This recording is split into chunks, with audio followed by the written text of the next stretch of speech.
Assalamualaikum warahmatullahi wabarakatuh. Perkenalkan, nama saya Muhammad Reza Susanto dengan akhiran NIM 066 dari kelas B Indralaya. Di sini saya akan mempresentasikan tentang alat pelindung diri atau APD. APD adalah alat yang mempunyai kemampuan untuk melindungi seseorang dalam pekerjaan yang fungsinya mengisolasi tubuh tenaga kerja dari bahaya di tempat kerja. Alat pelindung diri yang dipakai oleh tenaga kerja secara langsung untuk mencegah kecelakaan yang disebabkan oleh berbagai faktor yang ada atau timbul di lingkungan kerja. Tujuan dari penggunaan APD yaitu melindungi tenaga kerja, menciptakan lingkungan kerja yang aman, tiga, meningkatkan efisiensi dan produktivitas tenaga kerja. Di sini merupakan jenis-jenis dari APD. Satu, alat pelindung kepala. Dua, alat pelindung telinga. Ketiga, alat pelindung tangan. Yang keempat, alat pelindung kaki. Dan yang kelima, alat pelindung mata. Yang keenam, alat pelindung pernafasan. Dan terakhir, pakaian pelindung. Pengertian dari alat pelindung kepala. Alat pelindung yang berfungsi untuk melindungi kepala dari benturan, terantuk, kejatuhan, atau terpukul benda tajam yang keras, melayang atau meluncur di udara, terpapar oleh radiasi panas, api, dan percikan bahan-bahan kimia. Yang kedua, pengertian dari alat pelindung telinga. Alat pelindung yang berfungsi melindungi alat bantu dengar dari kebisingan atau tekanan. Yang ketiga, alat pelindung tangan. Alat pelindung yang berfungsi utama melindungi tangan dari luka lecet, luka teriris, luka terkena bahan kimia, dan terhadap temperatur ekstrim. Yang keempat, alat pelindung kaki. Alat pelindung diri yang dengan fungsi kerja dipergunakan melindungi kaki dari bahaya kejatuhan benda berat, percikan cairan, dan tertusuk oleh benda-benda tajam. Yang kelima, alat pelindung mata. Alat pelindung yang berfungsi melindungi mata dari paparan bahan kimia, paparan partikel yang melayang di udara, dan di badan air, cipratan benda kecil, panas atau uap panas, radiasi gelombang elektromagnetik. Yang keenam, alat pelindung pernafasan.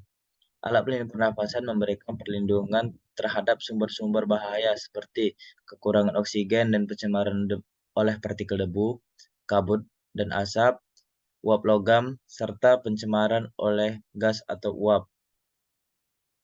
Dan yang terakhir, ada pakaian pelindung.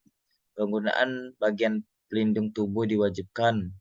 Hal ini disebabkan oleh beberapa akibat, yaitu bahan kimia berbahaya, bahan berpotensi infeksi, panas yang kuat, dan percikan logam panas dan cairan panas. Dan ini merupakan masalah-masalah pemakaian APD secara umum yang sering terjadi di proyek. Satu, APD tidak digunakan dengan benar. Dua, APD tidak dirawat dan disimpan dengan benar. Yang ketiga, APD tidak terstandarisasi. Dan keempat, APD tidak tepat. Dan ini merupakan solusi dari masalah APD yang sering dijumpai. Dapat beberapa poin. Yang pertama, pengujian mutu. Kedua, ukuran harus tepat. Ketiga, pemeliharaan alat pelindung diri. Yang keempat, cara pemakaian dengan benar. Dari keempat poin ini merupakan solusi agar masalah dari pemakaian APD itu dapat diatasi. Yang selanjutnya, pemilihan APD. Terdapat dua jenis pemilihan APD, yaitu aspek teknis dan aspek psikologis.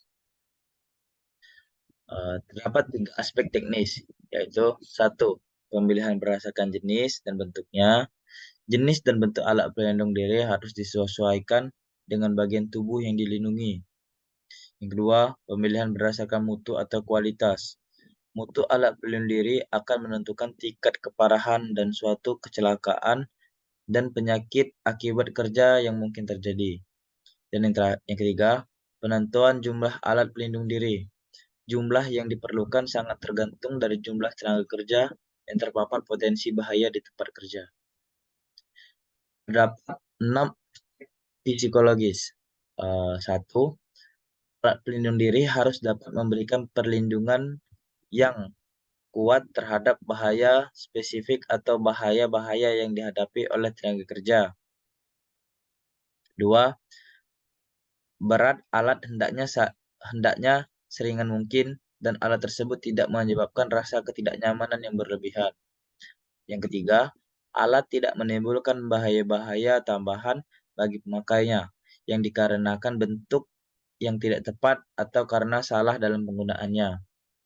Yang keempat, alat harus dipakai secara fleksibel. Kelima, alat pelindung tahan lama untuk pemakaian yang lama.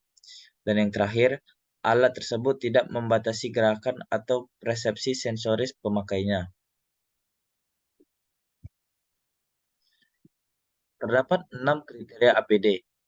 1. Alat pelindung diri harus mampu memberikan perlindungan efektif kepada pekerja atas potensi bahaya yang dihadapi di tempat kerja. Yang kedua, alat pelindung diri mempunyai berat yang seringan mungkin, nyaman dipakai dan tidak menjadi beban tambahan bagi pemakainya. Yang ketiga, tidak menimbulkan gangguan kepada pemakainya, baik karena jenis bahannya maupun kenyamanan dan pemakaiannya. Yang keempat, tidak mengganggu penglihatan, pendengaran, dan pernafasan serta gangguan kesehatan lainnya pada waktu dipakai dalam waktu yang cukup lama. Dan yang keenam, tidak mengurangi persepsi sensoris dalam menerima tanda-tanda peringatan. Dan yang terakhir, alat pelindung diri yang dipilih harus sesuai dengan standar yang ditetapkan dan sebagainya. Sekian presentasi singkat dari saya. Mohon maaf jika terdapat salah-salah kata. Saya akhiri. Assalamualaikum warahmatullahi wabarakatuh.